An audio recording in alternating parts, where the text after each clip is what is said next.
Okay, I think I'm good to go. So good afternoon, everyone. Welcome to the last panel of the OC24 conference. It's my pleasure to chair today.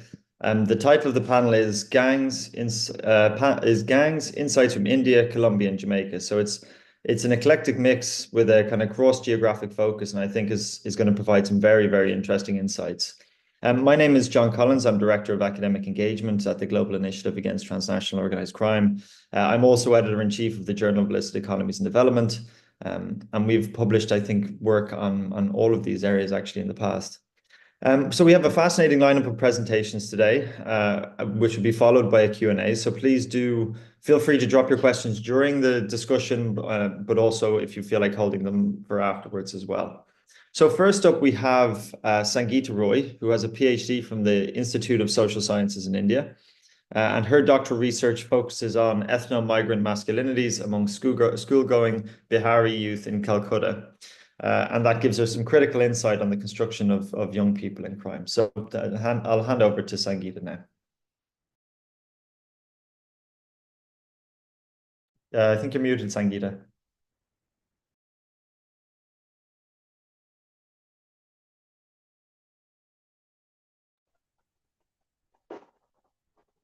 Thank you, John. Yes, so my presentation today is situated within the area of internal migration within India from one eastern state to a neighboring other. And I engage with the ways in which adolescent boys of ethno-migrant descent and how they negotiate their identification as the bad boys to be able to claim and continue their education at a public school. And drawing on ethnographic data from my doctoral research in a public school in Kolkata in Eastern India, I interrogate the synonymous association of adolescent gang boys. So how adolescent gang boys are within the framework of ethno-migrant masculinity, and how we can interrogate the idea of ethno-migrant masculinity with criminalization and the implications that such association has for adolescent gang boys to be recognized as schoolboys. So when these ideas of a particular ethno-migrant masculinity and their association with crime, when they become synonymous to the social imaginary of a country or a particular state or its people, and when these boys also would like to access their education at a particular school or access the location of learners, how I aim to see how they have to negotiate between competing scripts of ethno-migrant masculinities. So briefly about the context, West Bengal and Bihar are two states in eastern India, and populations from Bihar constitute some of the largest numbers of laboring migrants in West Bengal, but also in the rest of India.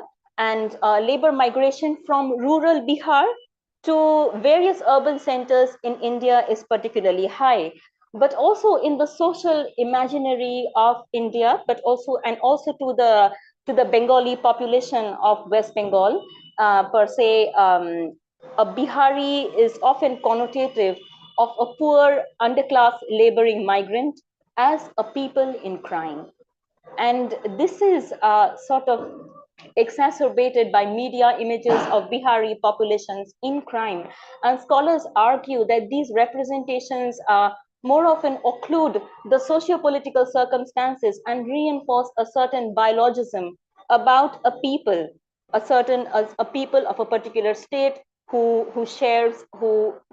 speak several languages, who have particular cultures, but are now connotative as a people in crime. So, but what is also interesting, and I'm coming back to Kolkata and the specific experiences of my fieldwork here, is to say that how adolescent, I looked at how Bengali upper class and upper castes, and upper castes are also, and more often upper classes and upper middle classes, have over time, over the 19th and 20th centuries, have been able to consolidate themselves as a people of intellect, as precursors of a cultural renaissance in India. What happens when adolescent Bihari youth who were born, raised, and have been attending school in the city and have to negotiate these schooling structures? And this also means that they have to negotiate their own identification as a criminal ethnic group, as a criminal masculinity with another culture, with an ethnic group that situates itself as a people of intellect, as a people of class. So I come back to the participants of my research who were all in the age group of 17 and 18 in the final 2 years of schooling. They were all born, raised, and they have been staying in Calcutta. And all of them self-identify themselves as the bad boys, and with a line that recurs as a decisive assertion in the introductions, where, and I quote, only bad boys can make a good city, thereby asserting their position as part of a parallel system of power, of justice, of setting new rules for righting the wrongs in the near absence of a socio-administrative structure that trusts them or is about or would like to secure them. And at the same time, this nature of a benevolent and almost a vigilante code of which they are a part is not just one that they use to secure themselves or to secure their own ethnic group. Interestingly, it is this code that they extend in the well-being of people, also people who are part of the dominant ethnic group, the Bengalis. So they look at themselves as securing people, senior people, people in difficult circumstances, in medical emergencies, in a range of and in, but in the absence of other structures that will secure them. And interestingly, what happens is that their way of securing people or ensuring safety or supporting people is one that also involves significant degrees of violence and threat, thus reinforcing the idea of themselves as criminal gang boys to the popular and dominant imagination of the city. So the question is, it's also interesting that schooling for these boys, these final 2 years of schooling, is not really a family decision. It's a personal decision for many of these boys who have either returned to school after a gap of a few years, or have been or are being able to continue in school despite functioning as almost as the heads of their households in their families, despite the presence of other adults. So when these boys enter school, the the the the school authorities reinforce a structure of foreboding, of caution, of increased surveillance and criminalization. And the school continues to perpetrate this image of the Bihari male criminal physiognomy, a Bihari criminal comportment through a process of ethnification. And we see that a vast array of actions or inactions, actions such as sitting in the classroom or climbing stairs, smiling or not smiling, staring or looking away, are all given the meaning of a criminal intent. And we also see that many of the manner in which the boys do their bodies, by of the manner of wearing the uniform, by tightening the arms, the chest, maintaining a faux hawk hairdo, all of these are identified as symbols of criminal intent. And we also see that the school escalates a whole range of usual normal situations to reinforce the idea that the boys have come to school to create disruption. So in the sense, asking questions, seeking clarifications, or contradicting the teacher are all seen as symbols of a criminal intent. So I'll just give you a single example. In one instance, a boy asks for a key to a bicycle. So the key is thrown at the other boy. It misses the eye of the teacher by an inch or two, and then the boy is accused of wanting to kill the teacher, of plotting bloodshed, of planning to kill without provocation. So in this environment of increased accusations of criminal intent, which become synonymous to their Bihari identity, the only way in which the boys are able to continue their education is again by operating as bad boys, by coming together as bad boys, and thus by compelling the teachers and the school to extend an education to them. And this is also interesting because the school is aware of the circumstances of these boys, many of whom also do not come from families. So which means that that gang of bad boys is also one of social support for them. So many of the so uh, their functioning as a collective outside the school is often brought into the school. And so, for instance, if there's any particular thing that belongs to one boy in the school, it is assumed to belong to everybody. And it operates like a brotherhood. If there is an accusation against one boy, all the boys go to dissipate the circumstances, to apologize, to create more humor, and to resolve it. If there is a roll number that is called out for each boy at the beginning of each class, instead of that boy, there are many other boys who are responding for that boy, because we are all brothers, and it's fine for one to respond for the other. And in this way, when a single boy is punished, everyone wants to be punished. And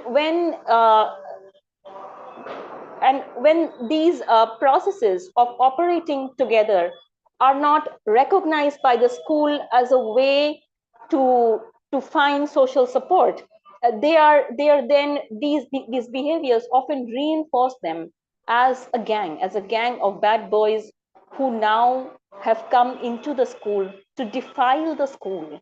And it's also important, I think, to mention that while I look at ethnic identity and ethnomasculinity, since the study is based in India, we have to remember that caste is a very important stratifier, and a central aspect of caste is the functioning of this binary of purity and pollution. So many of these ideas of caste, particularly pollution, defilement, dirt, is then translated from caste into ethnic identity, and that is how the boys are imagined. And in the absence, and in an environment of increased surveillance and punishment, what happens is the boys often claim that dominant image of themselves as the bad boys, and utter things like, I will enter the class like a wanted because I want an education. But by reinforcing that idea of the wanted, or by creating dents and cracks and holes in the school as a retaliation to when they were insulted, they sort of reinforce that image of the bad boys. And but what I think is interesting in this process is that not merely is it the accusation of a criminal masculinity, but how in this process of wanting an education, the boys inadvertently almost reinforce stereotypes about themselves, stereotypes about cultural inadequacy, about bodies without a mind, about criminal intent. And while the social resources to access that dominant masculinity is available to them, and thus to perform a compliant, meek child in the school, these resources are not useful, because outside the school they're living the life of an adult, and that adult life in which boys also secure a range of responsibilities of their families, which can include which can include securing the dowries of elder sisters, securing the school education of younger brothers, taking care of the business, and also being part of the gang. This childlike disposition of the school is not particularly useful for them.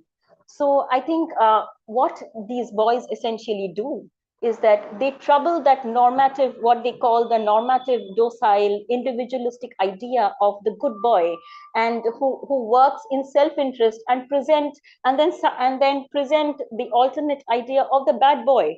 And as they say, who are the criminals who can also operate in the interest of other people and are prepared to go to prison in the interest of other people at the margins. Yeah, so that's all. Thank you.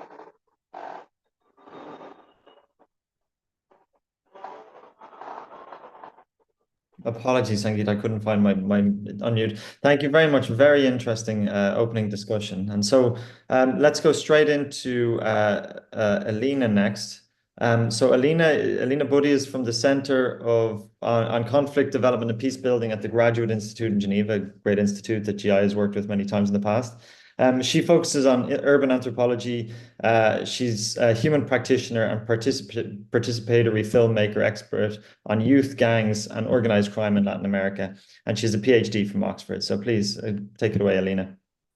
Thank you so much, John, for the intro, and it's great to be part of such a geographically diverse panel. I find very often discussions on gangs are very regional. At least I often find myself within the kind of Latin American crowd, and it will be very interesting, I think, in the discussion to draw on this kind of inter-regional kind of similarities or differences.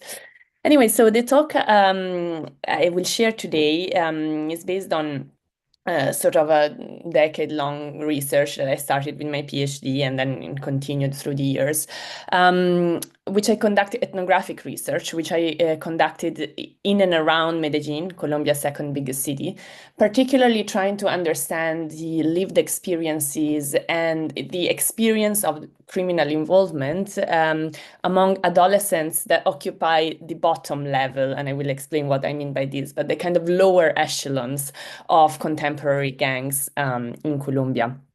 And the kind of rationale for this particular paper that I present today is understanding that we have witnessed around the globe and certainly Latin America in recent decades important transformations in gang cultures and structures, particularly following the involvement of many gangs in illicit economies, most prominently the drugs economy, the transnational and local drug trafficking, but also other illicit economies. We have seen what, for instance, Venkatesh and Levitt have theorized as a corporatist turn in gang dynamics, meaning that gangs are no longer sort of street corner peer groups of kids that hang out with each other and are tied by brotherhood ties and sort of alternative families for kids, but they have increasingly become more market-driven and more operating like corporations, right? So more providing, rather than providing an alternative to family and socialization, more providing an alternative to lacking jobs. So it's linked also to the increasing sort of economic precarity in job search that we see in many places around the world. And a lot of literature has sort of investigated how have these transformations affected gang communities' relationships, particularly making gangs more extractive towards local communities. But the question that really drives this paper is how have these transformations affected the lived experiences of young people at the bottom of gang, of young people that approach, sort of start entering their gang life. And the main argument I want to advance here is twofold. First of all, I argue that, at least in the Colombian context, we have gone one step further than this corporatist turn to what I call the neoliberal turn in gang dynamics, meaning that not only have gangs become more market-driven, but they have also appropriated some of the characteristic business models of neoliberalism, such as the franchise model or the gig economy model. And I will explain later in the presentation what I mean by this.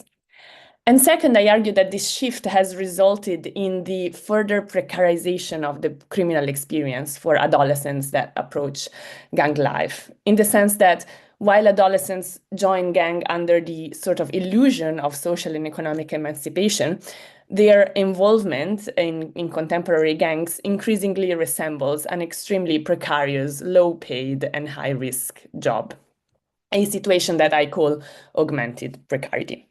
So in the course of this presentation, I will first sort of cover a little bit of context of placing these young people within the framework of organized crime and gangs in Colombia. Second, I will try and draw a parallel between the functioning of gangs and sort of gig economy platforms. And finally, I will sort of explain what I mean by this concept of augmented precarity and why I think it theoretically captures the sort of lived experiences of these young people. But first, a little bit of context. So Colombia, and particularly the region of Antioquia where I work, is a particularly interesting and suited one to explore the transformations in gang dynamics that I referred to before. We have, from sort of archival literature, the first references to gangs around the 1950s, where Medellin experienced a very rapid urbanization due to various factors linked to economic development, but also the conflict. And we see in the literature and in newspapers references to the so-called galladas, which were in fact groups of adolescents that hung out in the street, that tried to support each other. Many of them were street orphans. And it was this kind of classic notion of gang as a small peer group that engages in petty delinquency and is a kind of is tied by brotherhood ties. But then through the sort of arrival and emergence of narco traffic, the Medellin cartel with Pablo Escobar, and later the paramilitary project, so paramilitaries entering the urban conflict in Medellin, we have seen what is often described as a co-optation of these local gangs by narco traffic and organized crime groups. So local gangs become sort of the working arms, the local working arms of much larger structures. And this has led through a complex development that I don't have time to go into right now to today's gangs in Colombia looking a little bit like this. So we have at the country and regional level, large organized crime structure that engage in transnational drug trafficking and transnational relations. Then we have the city level in Medellin, sort of large agglomerates of sort of management agglomerates called razones. In the city area level, so a bit smaller, the so-called combos, agglomerates of gangs.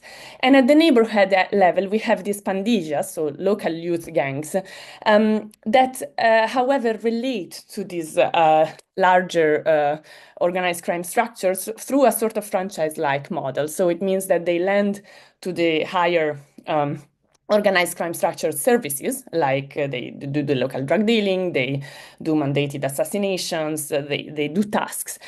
And at the same time, the larger structures lend to these local gangs access to drugs, weapons, but also, very crucially, the ability to use the name of the larger criminal organizations, therefore increasing their allure and importance in the neighborhood. Now, the pandillas themselves, so the local gangs, are also structured very hierarchically. We have chiefs, sort of mid-level management. Then we have some key roles like drug dealing manager of a certain area, sicarios, specialized killers, or neighborhood watchers. And then we have a whole crowd, which is the group I really focused on, of adolescents that do a lot of ad hoc tasks, like small-scale drug dealing, being watchdogs, alerting when the police arrives, carrying drugs from one place to the other, and many, many other ad hoc tasks. And there is very little upward mobility, right, from this kind of lower level upwards. And it seemed to me that also the literature, what I was reading on gangs in certainly Latin America, failed to focus on this large gray zone around gangs of kids that perform tasks that are essential to this whole very large hierarchical structure, but that are very often not centralized in the literature and also in local discussions around gangs. These are not fully considered gang members, but rather they are involved with gangs. They work with it a bit. They're usually adolescents aged 10 to 15. They don't have a lot of importance. Certainly, they don't gain a lot of money from gang involvement, but they are instrumental to the system, and they are also the largest share. I mean, we are talking of hundreds and hundreds of kids in a single city. So these adolescents engage with the gang through what I call a flexi engagement model. This means that entry barriers are very low. I have witnessed zero reference to sort of initiation rituals and that sort of kind of clear markers of gang entrance. So as one of my interlocutors told me, it wasn't difficult at all to enter. I just went to and talked to the duro, the chief, and he told me, all right, if you want to hang around, you know, and we'll give you tasks. There is no commitment. As one of them told me, I stayed at a lower, more free level. They gave me drug to sell, and I did that. But if I wanted to leave, I could leave, no problem.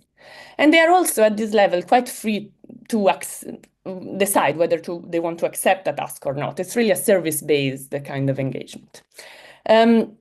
But at the same time, this kind of flexi engagement model that has some advantages also has some disadvantages. So these kids are paid per task and in kind. So it means they don't receive a fixed pay or salary like those higher up in the structure. As one of them told me, I get paid half in money and half in drugs. If I manage to sell all the drugs, I can keep what I gained from the half that was mine, but I never manage. And so in the end, I smoke it up myself. And that makes me want more. And so I spend the little money I have on more drugs. And so in the end, I have no money left. So we can see kind of a vicious cycle of engagement that sort of makes these kids increasingly dependent, right, on this service provider, criminal service providing job.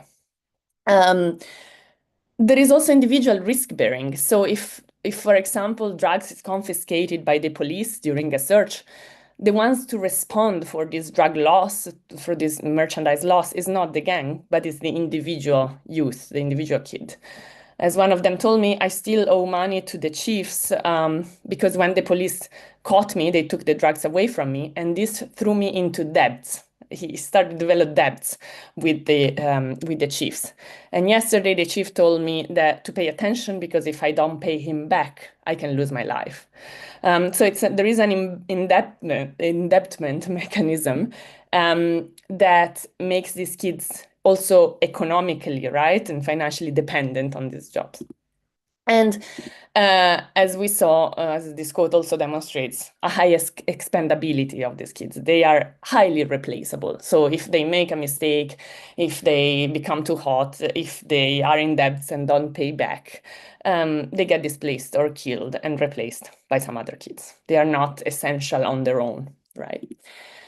So the more I thought about this sort of engagement model, the more I had to kind of draw the parallel, which wasn't there at the beginning of my theorization, but kind of emerged during the years, with gig economy platforms, right? What we see with Deliveroo, Uber, or Rapid, these sort of platforms that don't fully employ their workers, but engage with them through a sort of contractor kind of relationship, and where workers lack any right or protection or belonging to the firm, but enjoy some level of flexibility and freedom in their jobs. And of course, by drawing this parallel, I do not mean to say that they are one and the same. There is a world of difference between a delivery rider and a young adolescent drug dealer in Colombia. But what I want to highlight is that these new working arrangements, whether within the illegal or legal economy, result in apparent flexibility, but de facto exploitation of bottom-level workers.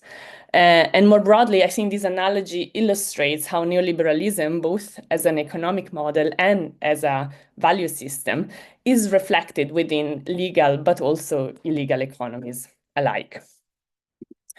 So when I was thinking about all this theoretically, sort of the concept of precarity emerged as particularly important. And the literature has covered this idea of precarity in two main ways, right? There is an economic literature that talks about labor precarity, flexible working arrangements, lack of guarantees, and for example, economist Guy Standing theorized the emergence even of a new social class, the precariat. And I think to some extent we could say that these kids are the precariat of the criminal enterprise. But at the same time, there is a whole more ontological literature on precarity, of course, Judith Butler and others, that has theorized precarity as a vulnerability condition, as a condition of existence where your life can easily be taken away because it is devalued, because it is ungrievable, because it cannot be mourned to some extent. And we see this clearly in the situation of these young people where they have lives that are extremely expendable, that are morally condemned, and can therefore easily be eliminated even by their own criminal employers. And with this, I conclude. I think that through an examination of sort of the lives of these young people and their working condition within criminal economies, we can see how these two dimensions coexist, intersect, and actually mutually reinforce each other. And this is a condition that for which I have coined this new expression, augmented precarity, which I term as the coexisting and mutually reinforcing expendability of one's labor and of one's life.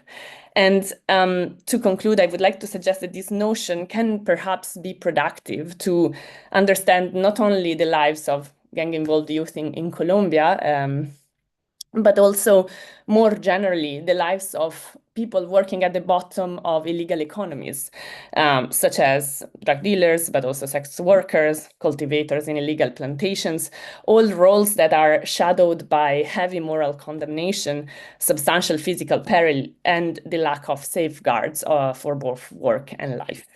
And with this, I conclude. Thank you so much. Thank you, Elena. Very, very interesting. And yeah, really, there's a lot of insights to draw from it. I see we already have a question, but I think we'll keep that for the end. Okay, so next up we have Tariq Weeks. He's from the University of the West Indies, and he's a research fellow at the Center for Criminal Justice and Security at the University of West Indies. So please take it away, Tariq.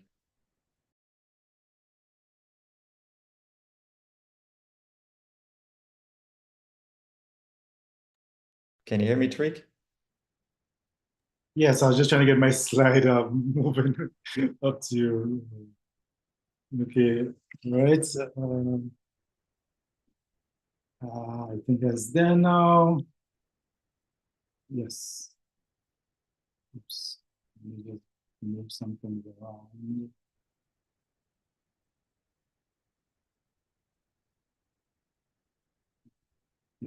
Okay. Thank you. You hear me now? I'm John. Yep, loud and clear. Well, thank you very much for the opportunity to participate in this panel. Interesting discussion so far, and I'm looking forward to the questions. So I wanted to speak about the work I've been doing somewhat, which I started in 2012 with criminal gangs in Jamaica, right? Particularly the Kingston metropolitan region, right? And today I'm kind of focusing a bit on organizational characteristics of those gangs, right? That have been monitoring since 2012 and that particular space. To sort of kind of shed some light and update the local literature on organizational characteristics of criminal gangs in Jamaica, of gangs in Jamaica. It's very thin, but also to kind of contribute to a wider understanding around, you know, what are some of the characteristics associated with gangs, right, in Jamaica, right, which are involved with certain criminal markets, right? So, I'm going to share with you information around organizational characteristics, right? For 42 criminal groups that were identified by law enforcement. They were administered a survey, which is kind of a standardized survey on street gangs used by the Eurogang group, which I'm a part of. And they've done a number of work into the standardizing tools in Latin America and in the Caribbean. This is the first time we've seen this survey to law enforcement be administered, right? And it started in 2021. The area that I'm focused on is considered to have one of the highest number of gangs in Jamaica, right? That's the Kingston metropolitan region, which covers Kingston, St. Catherine, and St. Andrew, which are three distinct parishes, but for contiguous purposes, they lump them into this Kingston metropolitan region. But that region had 77% in 2020 of the 262 gangs that were identified, active gangs identified by law enforcement. So a significant number, right? I hope to show supporting information, right, for the position that different gangs, different types of gangs are involved in the criminal markets in Jamaica. And when I say criminal markets, I'm referring to buying, selling, even renting particular services and goods, right, in the criminal underworld.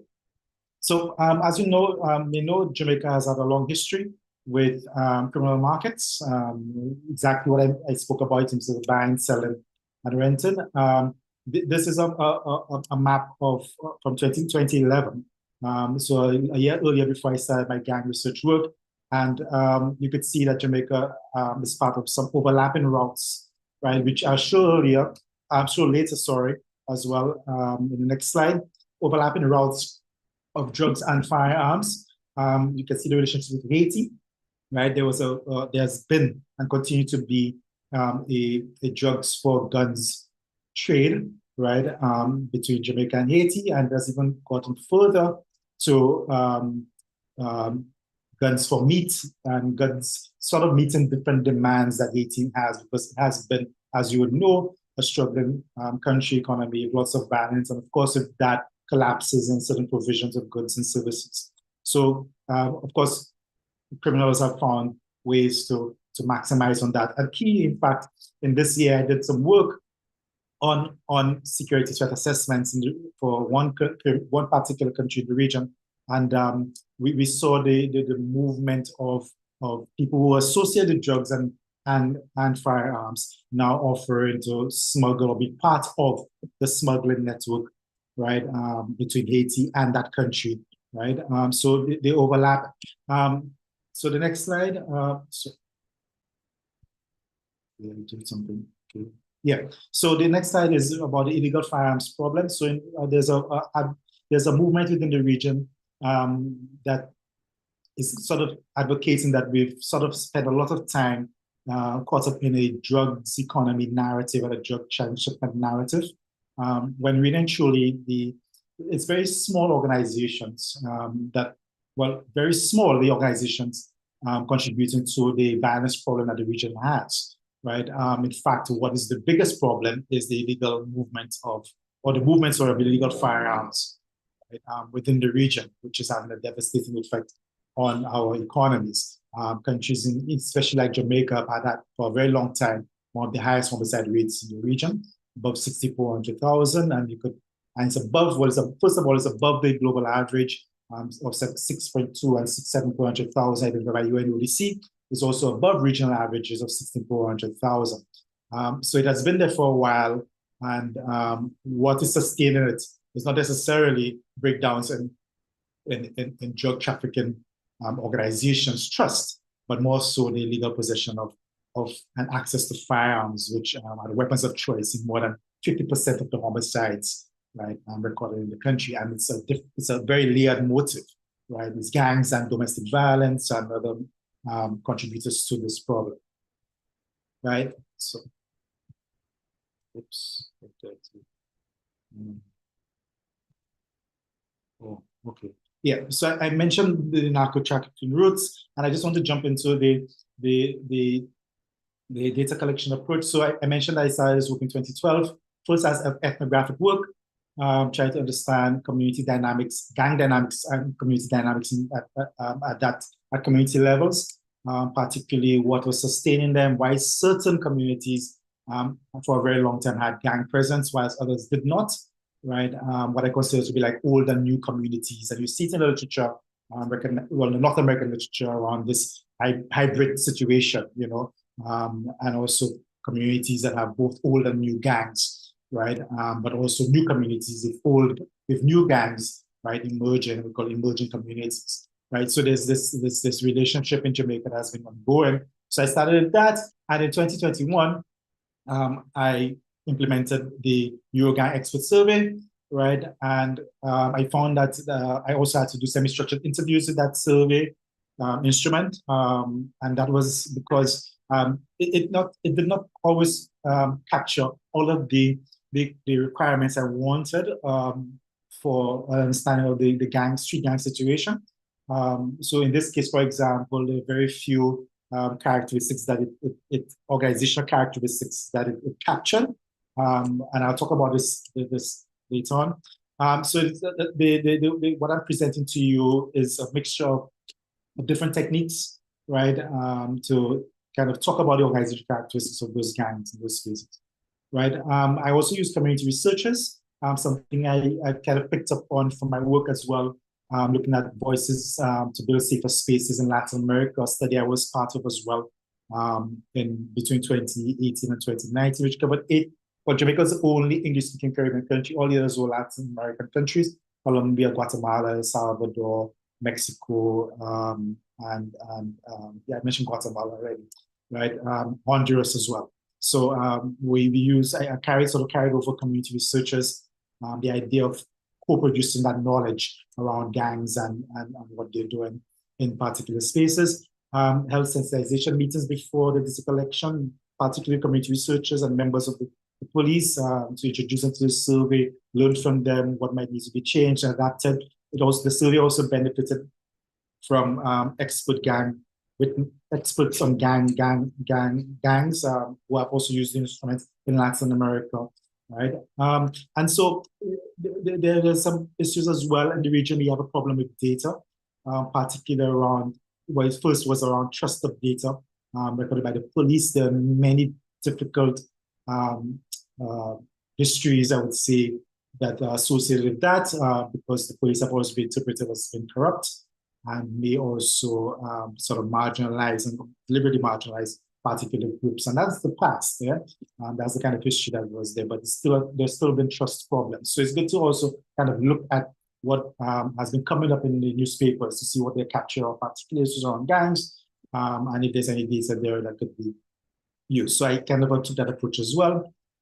So there is a modified instrument ultimately, right? And it was implemented in Latin America, and you could find some of that work published in the Journal of Criminology, right? I mentioned this already, and we looked at the selection of gang detectives, right?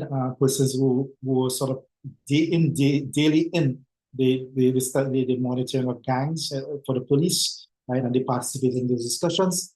The survey itself had 23 closed-ended questions and 10 open-ended questions, and it was administered in April 2022. And we looked back at 2021. The idea was to track every year since then, since 2021.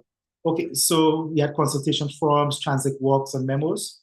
Okay, so what I found amongst from the survey and certainly from the interviews and consultations I've had is that of the 42 criminal groups identified by the police, which I call street gangs, they all had group leadership, right? So they all had there was always a coordinated face, right, of the gang, right, very present. Police had information on those persons, right? All the groups had a name, right? Names could be a reflection of the space they were in, communities, or actually from the families and leadership that led them. All groups except for one had a vertical structure, right? When I speak about vertical structure, of course, I mean that there was very clear, distinct roles from a leader to what you call middle echelons and lower echelons of persons. Middle echelons, the sort of delegation of work to the lower echelons, but they also did operational work, whilst the lower echelons of members were kind of like the workforce, right? And they would carry out murders, commit robberies, extortion activities, right? We had interestingly, this is where it still kind of departs from some of the hybrid work, some of the work on hybrids of gangs in North America and other parts, is that we only had single ethnic composition, right, in among those gangs, and there were no foreign-born members. We also had, though, and we did observe that there were deportees making up membership of those groups, right, but no foreign-born members, right? So quickly, the age of young persons, average was 17.6 years old, right, associated with 42 groups. But what we've also understood was that you could have younger members as young as 10 years old, right, in gangs, but the mean age was 17.6 years old, right, for persons. The youngest person, the oldest person was about 33 years old, right, 33, 34 years old. But we also found cases, very few cases, like one or two, where persons were in their 40s, right, as part of the group. So again, the combination of membership suggests, right, that you could have both old and new styles of organization, right, present in the gang, right? We also found that the age category that best describes, however, people in the gangs, most of all, were 19 to 25 years old. And so the category that best describes how long groups have lasted, of course, I mentioned 11 to 20 years. We found the mean age of most of the 42 gangs, the mean length of time, sorry, for the 42 groups was 11 to 20 years, right, in that particular space in Kingston, right, and St. Andrew. The number of people belonging to the group, of course, very small membership we found, the mean being 11 to 20 persons, right? Again, so capacity-wise, we're talking about very, possibly very tight-knit, right, street gangs, right, involving the criminal markets. What I have on the side is an actual map that was done in 2012 of the groups then. It was 32 criminal groups that had identified in 2012. And of course, all these areas are depressed areas, right, that they're located in, added some other characteristics, environmental characteristics. And in the literature, you will see that people often try to refer to this low economic status, right, for some of the looseness of the gangs that we see. But what we actually were seeing amongst the positive groups is that there is some level of organization, right? Organization, the sense that coordinating roles, role differentiation, right? What we've not been able to sort of pin down is the productivity, right? Which is what the organizational theory around gangs would suggest, that, you know, does size influence productivity? Does the style of management influence productivity, right, of criminal gang members? We have not really gotten there to that study, but we certainly in this study, I hope that it kind of pins down some organizational characteristics associated with the groups, right? We did not have any presence of signatures, right? I like to think of signatures as sort of like ways of identifying the gang. So no clothing, ways of speaking, no symbols like gang signs, and no other physical identifiers like graffiti and stuff that was saying that this was part of the gang. We do have some copycat behavior, right, in this space where when you look, it's not actually gangs, but possibly delinquent groups that are putting names up, right? I created more towards like fandom at a particular gangs, and not necessarily that these gangs are in this particular area, right? So what is interesting as well is that of the 42 criminal groups, we found more, of course, a mix of violence and property offenses. That's the first thing. But interestingly, more groups were involved in robbery and contract killings being killings for hire, right? So just to put in perspective, small groups, 11 to 20 persons, right, existing for a period of time with old and new membership, right? These two types of primary ways of primary, illegal activity involvement, right? Robbery and contract killings. And of course, there are others, which is homicide featuring as well, right up there. And then you had rental extortion, right? Extortion coming after as that. We also had groups involved in local scamming. Now, one of the things that was observed was that in 2012, when I did this, there were about 11 offenses, right, that were associated with groups in the area, right? And so what has increased? It has increased and also remained very stable as well. So you'd seen the table across that scrap metal, which is at the bottom, was not something we saw in the 2021 survey findings, but it was certainly there before, right? And when we didn't see lotto scamming, right, which is advanced key fraud, right, we didn't see it in 2012, right? It appeared in amongst the criminal group activity in 2021. So all of this to say is that we have a very, the gangs, even though they show very small size, right, have shown also capacity, have shown a capacity as well to engage in a sort of versatile offending, right, structure, right, versatile offending characteristics, right. They're not very specific, narrow criminal offending, right, amongst the groups in that particular region, right. They have a very what I consider a very flexible, right, offending pattern, right, offending involved.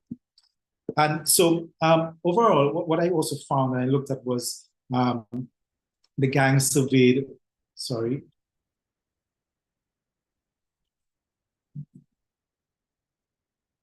Sorry, are you still seeing my screen? Yep, we can see it, Tariq.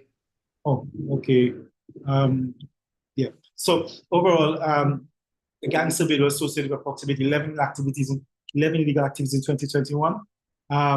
When contract killing was identified as a main activity. So we also looked at sort of combinations of offending. So one of them, for example, contract killing, when it was identified as a main activity, other gangs, like 3 of them had homicide as a secondary activity, 2 would have robbery, 1 would have rental extortion, 1 extortion. Of groups that were involved in rental extortion as the main activity, 3 had homicide as a secondary activity, right? So again, just reinforcing that they kind of have some, I will say maybe like a fallback type of offending, and maybe that is because of the heavy suppression that has taken place in the area, coming from law enforcement, just because the gang problem has been as a priority for Jamaica, right? Given the effect it has been having on homicides, right? And other aspects of community life. And when robbery was identified as a main activity of the group, 1 group had shooting as a secondary main activity, and 3 had break-ins as there. So you do see some very few, as I mentioned, stuck in some kind of narrow criminal offending pattern. But the markets, one of the things that and just to go back to my original slide, one of the things that it seems very evident is that there isn't in the criminal markets that I've seen here, there isn't a sort of exclusivity around what type of organizational characteristics are involved, right, in the criminal market. We have organizational characteristics that show at base a coordinating role and some kind of coordinating structure, but the spectrum of it is not very fully understood, right, in the organizational characteristics. And of course, right, none of the gangs met some kind of instrumental, right, corporate character, I would say.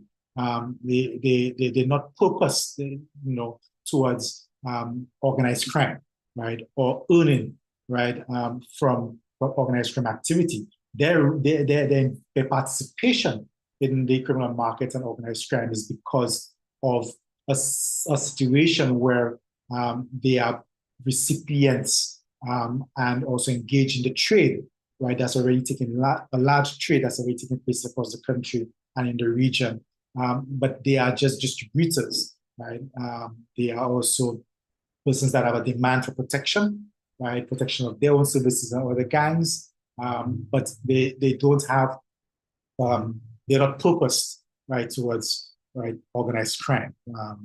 But there is certainly a tipping point, right, that you have to wonder about with those criminal groups, because they do have market participation. And given the age of the persons that are involved, we do wonder about the progression, the trajectory, right, if they do not get into or choose a path to the system gang activity, right? So gangs have the ability, certainly in this space, we've seen that gangs have the ability to reorganize before and after splintering, right, again, the pressure, right, that we saw from law enforcement in the area. Gangs did reorganize after that. And one of the things as well is that the organization sometimes involved a change in name, but it also sometimes did not, right? And this is where my point about the flexibility and opportunity structures that exist came about, because they were able to also switch, right, their offending choices, what is it they got involved in, right? So they have some level of coordination, and there is some organization, right? But we do not know how fully developed it is, and what are some of the what I consider to be other characteristics. I mentioned, for example, that whilst we did see vertical structures, clearly there were just 1 or 2 gangs that also had what I consider to be horizontalization, right, amongst themselves. So you would have an equivalent coordinated body or person, right, kind of like what Maras MS-13 has going on in places like El Salvador. So with that type of horizontalization, you have sometimes a collaboration of networks, right, or collaboration of gangs. And we do see that in that particular space where gangs have formed alliances, right, so sort of pursue particular goals, right, whether it be to take over another gang, to fight another gang, or to take advantage of a criminal market.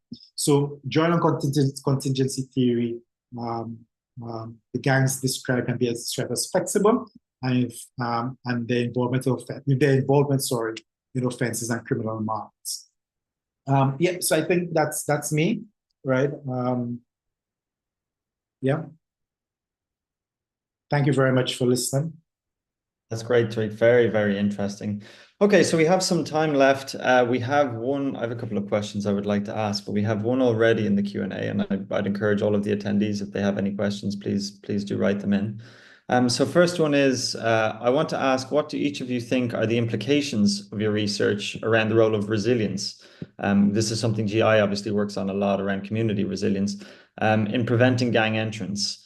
And then as a second point, what about resilience in people exiting gangs, or the role, or what I think what they mean is what sort of strategies can be used in supporting people exiting gangs and starting a different life. So I'll start with Sangeeta, please. Thank you. I think one aspect of that resilience also needs to be seen, particularly for my work, as this very individual desire of these young people to gain access to school.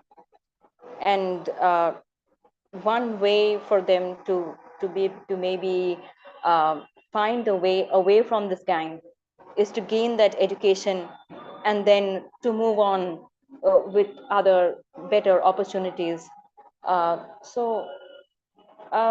Yes, I think what comes in the way is really, it's difficult for people sometimes to survive, because the structure of the school and the structure of the education system does not really consider the kind of organization or the kind of life that many of these young people come from. So particularly also because all of my participants who are Bihari also have a certain connection with rural Bihar, even though they were born in Kolkata. So when they continue to go back to their rural context, then come back to an urban context, there can be times when they are sort of encouraged to drop out of school to take care of other responsibilities. So maybe families have agricultural lands in the village that they are supposed to take care of during the harvest.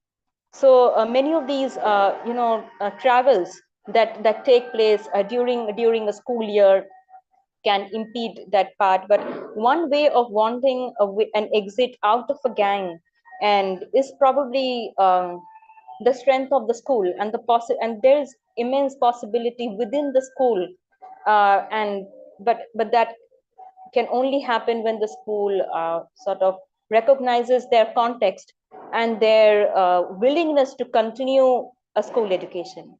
No, yeah, I don't know if I answered it. That's great. Okay, Alina. Yeah, I think in the context where I work, the issue is twofold, and I think the main and most important one is an economic issue. It's a labor issue. I mean, as I said, I think involvement in contemporary gang resembles precarious jobs. In a certain way, precarious jobs that are not so dissimilar from what these kids could get, in the very kind of exploitative new companies I mean, Rappi is the Colombian version of Deliveroo, and it pays people a misery. There is very little sort of protection. So in a way, young people have options that are equally fragile, and very often the kind of criminal option is the most accessible, is the closest geographically, it's in the neighborhood. But I think the main and most important intervention is one on the labor market, which is obviously structural and really difficult to achieve, especially in an economy that is kind of neoliberalizing more and more and stripping people of labor rights. There is another dimension that I think is the dimension of imagination, the ability for these young people to imagine that they can have a different life, because very often all they've seen around them is kind of this kind of destiny. I mean, very often gang involvement happens because also other family members have been involved in gangs. So I think there is a work to be done on positive role modeling and helping these young people to dream a different life. But I am very critical of this work when it is done and it is not backed up by actual support to realize this life. So a lot of kind of NGO and even government projects in Colombia work with this idea of proyecto de vida, no? So they do workshops where they help young people to imagine their life project, but then there is no actual support to realize that life project, and this only causes further harm. So I think it's very important these two dimensions are tackled in tandem. Great. And Tariq, what do you think? Yeah, on the matter of resilience, I mean, I have a very complex view. I mean, it probably is as complex as the problem itself. But of course, there are the individual levels, types of appreciations we must have. One is that, gang membership in particular is a form of delinquency, right? It's probably one of the worst and severe forms of delinquency that we have. But to get to gang join is not easy, right? People select into it, and some people actually have a propensity towards it. What we must do at individual levels or target individual levels, to improve on the protective factor support, right? That is available to persons who show that sort of kind of early warnings and proclivity towards violence. And so that's the individual levels, improving on the protective factor support, with minimizing the risk factors that we see, and also what I consider to be improving on resiliency factors, right, at the individual level. How do people, right, overcome adversity, right? How do people overcome issues to go on to not be involved in gang members? I mean, many gang members and non-gang members are considered to be sometimes similarly situated, right? But not everyone chooses the path of a gang membership. So we need to kind of spend some more time on, getting the robust evidence around these individual level indicators. There's also capacity within the state, right?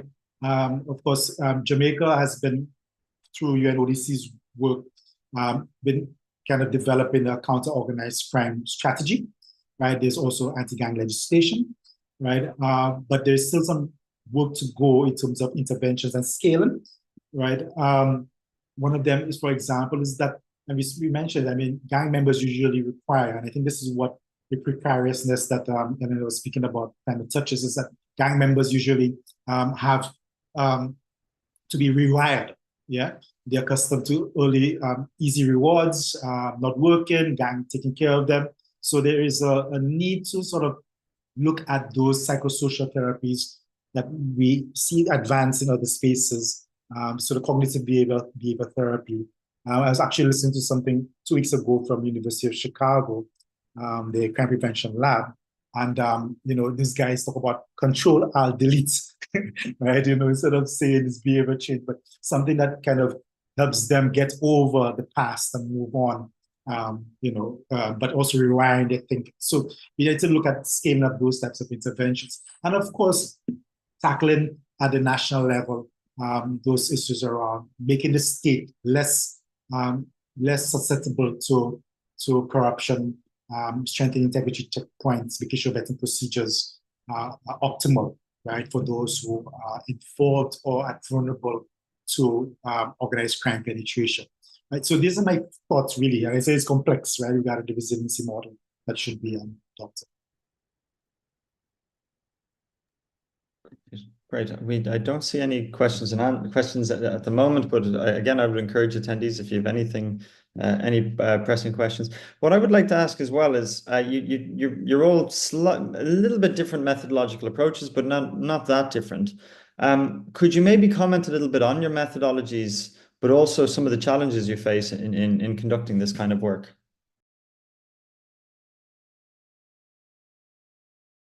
Sorry, let's do the same order again. So Sangeeta first, please. I think my main challenge is also my own ethno-linguistic caste class intersection.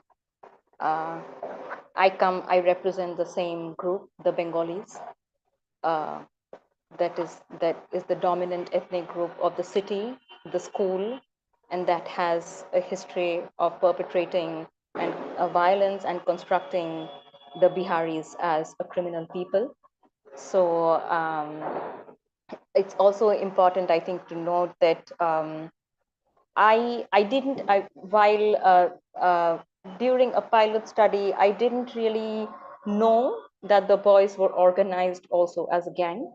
So I went to the school to do a research on ethnic masculinities, but then in the process also realized that they were also organized as a gang outside the school with people who also have incriminating evidence, with a whole range of other activities. And then so yeah, I think the main challenge for me was my own location. And I mean, it's something that I'm also grappling with, because I think that research is also extracting data. So people of my location have already exploited the participants of my research over time.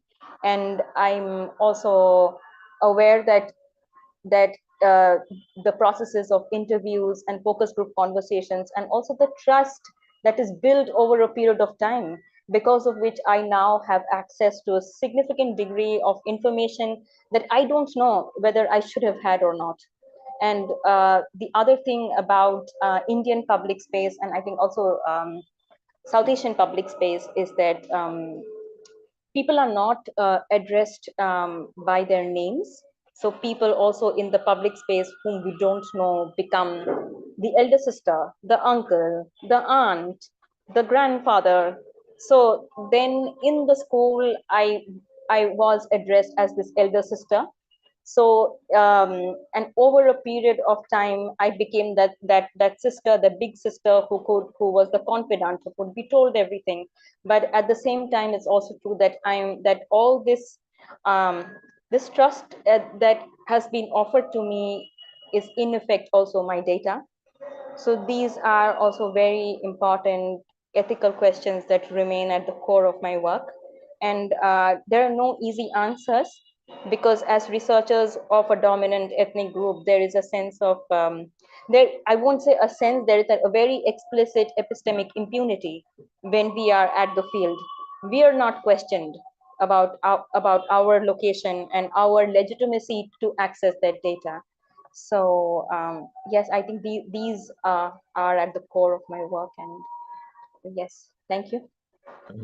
We have 2 minutes left. So Elena, if you wouldn't mind keeping it to 1 minute, and same with you, Tariq. Yes, I'll try. So I used ethnography, which is a very immersive research method, right? And following from what Sanjita was saying, one's positionality is very important and has implications both for the safety ethical challenges, but also for the nature of the data gathered. So for me, the most striking thing was that I was a young woman doing research with young, mostly boys, adolescents.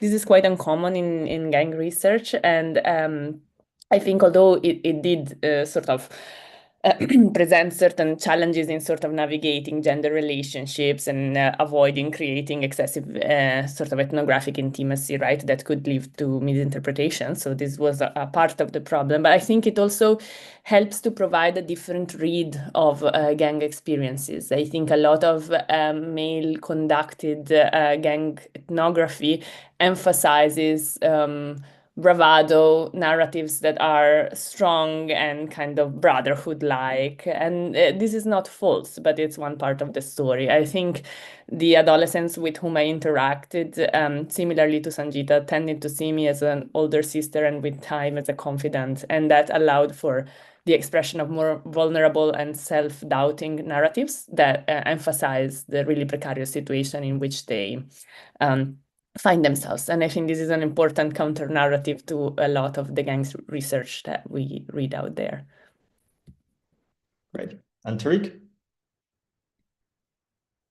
Yeah, I mean, so I use a mixture of techniques, as I mentioned. I mean, one of the things, of course, of approaching gangs, which most researchers have, is dealing with these conflicts and tensions around definitions, right? And how do you incorporate it, without doing injustices and excluding different pieces of information that you want. So my challenge really, because street gangs is not a label that you see commonly used amongst Jamaicans. They say criminal gangs, they say corner crews, defense crews, they say organized crime groups, right? So it's about looking at, I mean, certainly you're able to solve it with maybe individual level studies where surveys is administered and adolescents in particular has been done, report or nominate their participation, right, in particular groups. But with this type of work, where it's law enforcement, the definition overlaps kind of have to be identified and solved by yourself. How do you treat those different labels into the street gang body of knowledge? Defense crews are turf oriented. They're concerned with rivalry, but also street gangs, right? Criminal gangs, though, in Jamaica are considered to be very criminal oriented around organized crime, right? And so it doesn't exactly fit, right? So these are some of the challenge I would say that, as a researcher, I've had to kind of manage, right, those tensions and conflicts around definitions and what it actually means for putting forward those instruments and questions to persons. Great. Okay, well, super. Well, I have two hats to wear now. So my first, as chair of the session, is just to thank our speakers. That was an incredibly interesting set of presentations and also, I think, a great discussion at the end. Thank you, everyone, for in the audience as well for coming. Now I get to put on my organizer hat and give just some closing remarks for the conference.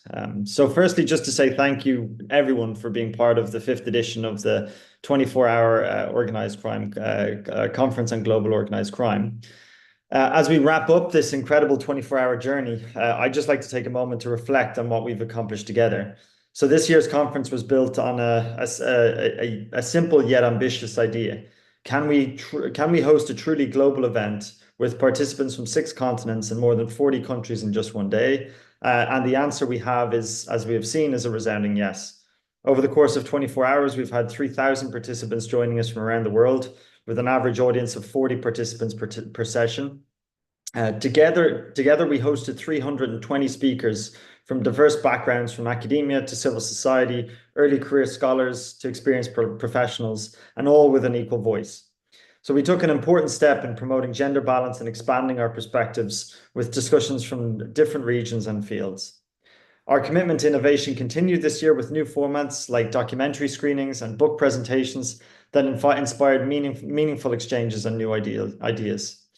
Thanks to the hard work of our communications and logistics team at the Global Initiative and our incredible volunteers who made everything run smoothly. This virtual format allowed us to gather insights, build connections, and foster a spirit of collaboration that few in-person conferences frankly could match. I would like to especially thank our speakers who adjusted their schedules to join us at all hours, showing their commitment to this global conversation. To our behind-the-scenes teams, your dedication was invaluable. You kept things running seamlessly, ensuring that everyone could engage in this shared experience. But the end of this conference doesn't mark the end of a journey together. We encourage you to carry the momentum forward by connecting with speakers and participants you found interesting. Soon we will be posting recordings and resources from the sessions on our website, and you'll also receive a survey where we'd love to hear your feedback and ideas for the future. And finally, we invite you to join our networks, GI-TOC, CIROC, and the ECPR Standing Group, so that we can continue to collaborate on addressing the global challenges of organized crime. Thank you all for making this conference such a remarkable success. I hope it's been as inspiring for you as it has been for us. And what follows is another unique feature of this conference, a roll of credits featuring every single person who participated in this conference, from presenter to those who worked behind the scenes in organizing. Our deepest thanks to everyone involved.